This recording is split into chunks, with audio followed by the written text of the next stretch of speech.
ನಮಸ್ಕಾರ. ಏನು ನಮ್ಮ ವಿಷ್ಣುವರ್ಧನ್ ಅವರ ಸಮಾಧಿಯ ಬಗ್ಗೆ ಮೊನ್ನೆ ಒಂದು ವಾರದಿಂದ ಪ್ರಕರಣ ಆಯಿತು. ಆ ದುಃಖ ಇಡೀ ಕರ್ನಾಟಕಕ್ಕಿದೆ, ಅದು ನಮಗೂ ಕೂಡ ಇದೆ, ಎಲ್ರಿಗೂ ಇದೆ ಸರ್. ಯಾಕಂದ್ರೆ ಮಹಾನ ವ್ಯಕ್ತಿತ್ವ. ಇವತ್ತು ಸಿನಿಮಾ ರಂಗದಲ್ಲಿ ನಾವು ನೋಡ್ತಾ ಇದ್ದೀವಿ, ಕೆಲವು ಸಿನಿಮಾದವರು ಇವಾಗಿನ ಯುವಕರುಗಳು ಹೀರೋಗಳು ಪಾಪ ಅವರು ಆ ಸಂಸ್ಕಾರ ಸಂಸ್ಕೃತಿ ಎಲ್ಲನೂ ಮಾಡ್ತಿದ್ದಾರೆ.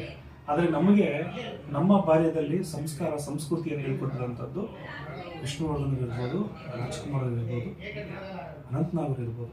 ಸಂಸ್ಕೃತಿ ಸಂಸ್ಕಾರ ಅಂದರೆ ಏನು ಅಂತ ಹೇಳ್ಕೊಟ್ಟಂಥ ಶಂಕರ್ನಾಗ್ ಇರ್ಬೋದು, ಅಂಬರೀಷ್ ಇರ್ಬೋದು. ಈ ರೀತಿ ಕುಟುಂಬ ಅನ್ನೋದೇನು, ಸಮಾಜ ಅನ್ನೋದಂತ ಹೇಳ್ಕೊಟ್ಟಿದ್ದಾರೆ. ಇಂಥವ್ರನ್ನ ನಾವು ಹಾಡನ್ನ ಕೇಳಿದಿರೋಂಥ ದಿನವೇ ಇಲ್ಲ, ಅವ್ರು ನೋಡಿದಿರೋಂಥ ದಿನವೇ ಇಲ್ಲ ಇವತ್ತು ಕೂಡ. ಯಾರೋ ಒಬ್ಬ ತುಂಬ ಸ್ಮಾರ್ಟ್ ಆಗಿ ಬೆಳ್ಳಿಗೆ ಅಂತ ಚೆನ್ನಾಗಿ ಕಾಣಿಸಕ್ಕೆ ವಿಷ್ಣುವರ್ಧನ್ ಇರೋರು ಅಂತ ಹೇಳ್ತಾರೆ ಅಂತಂದೆ, ಅಥವಾ ಎಡಗೈಲಿ ಏನಾದ್ರೂ ಯಾರೋ ಕೆಲಸ ಮಾಡೋ ಏನೋ ವಿಷ್ಣುವರ್ಧನ್ ಮಾಡ್ತಾರೆ ಅಂತ ಹೇಳ್ತಾರೆ ನಮ್ಮ ತಂದೆ ತಾಯಿಗಳು ಅಥವಾ ನಮ್ಮ ಕುಟುಂಬದಲ್ಲಿ. ಅಂಥ ವ್ಯಕ್ತಿಯ ಒಂದು ಸಮಾಧಿ ಇಲ್ಲ ರೀ ಅಂದರೆ ಖಂಡಿತವಾಗ್ಲಿದ್ದು ಬಹಳ ನೋವಾಗುವಂಥ ವಿಷಯ. ಬಹುಶಃ ನಾವೆಲ್ಲರೂ ಕೂಡ ತಲೆ ಬಗ್ಸುವಂಥ ವಿಷಯ.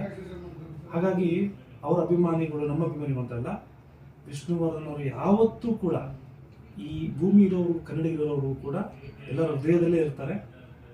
ಅವರಿಗೆ ಆ ಸಮಾಧಿ ಅದು ಇದು ಈ ಸರ್ಕಾರ, ಎಲ್ಲ ಸರ್ಕಾರಗಳು ಮೋಸ ಮಾಡಿದ್ರು.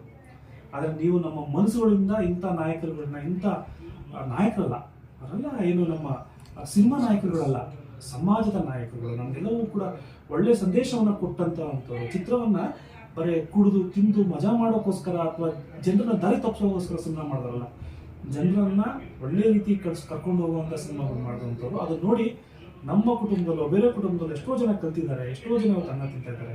ಸೊ ಹಾಗಾಗಿ ಅವರಿಗೆ ದೊಡ್ಡ ನಮ್ಮನ ಅವರ ಪುತ್ಥಳಿಯನ್ನ ಎಲ್ಲೆಲ್ಲಿ ಜಾಗ ಇರ್ತವೋ ಅಲ್ಲಿ ಖಂಡಿತ ಆಗುತ್ತೆ.